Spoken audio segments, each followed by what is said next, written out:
You know, when the property managers called us in, I came out and I did an assessment myself, and there were two smaller grates on the original basin, and they were both extremely caved in, ready to collapse at any moment. They had a little tiny construction cone on top to deter traffic, but man, I mean, the wrong turn, the wrong car, the wrong twist, the wrong turn of the steering wheel, a car or truck was going in this basin. Super dangerous, and that was the impetus to move forward with the replacement.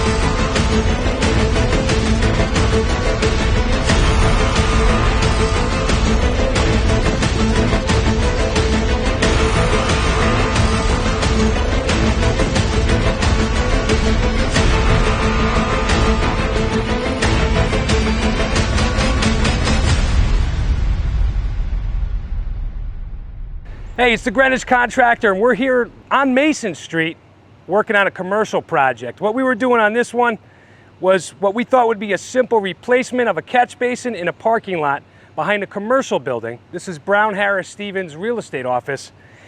This is an old dilapidated catch basin collecting a lot of water from this parking lot, but as it turns out, Mason Street has a very, very high water table.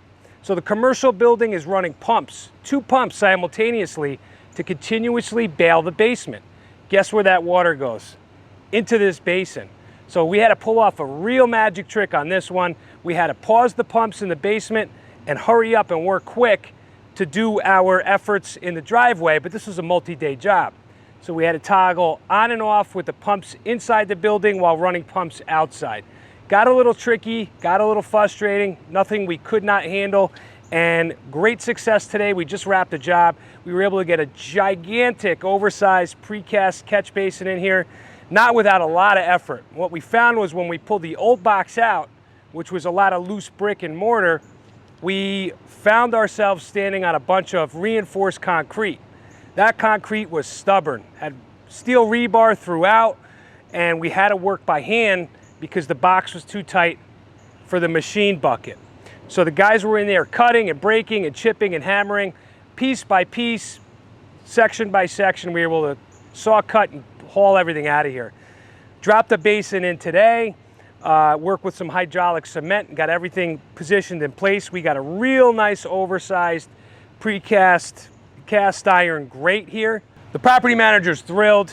This was as large as I could do on the box and on the grate without going double, and double would have been overkill. We also have a number of discharge pipes that enter this basin and an outflow pipe to send the water out.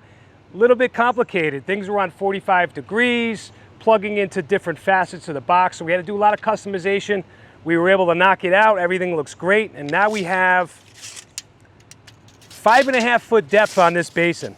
We went from a shallow 3.5 to an additional 2 feet, 5.5, and we're 2.5 feet by 4 feet on the open grate. Big success. I'm very satisfied with the way this one turned out. This one's a wrap.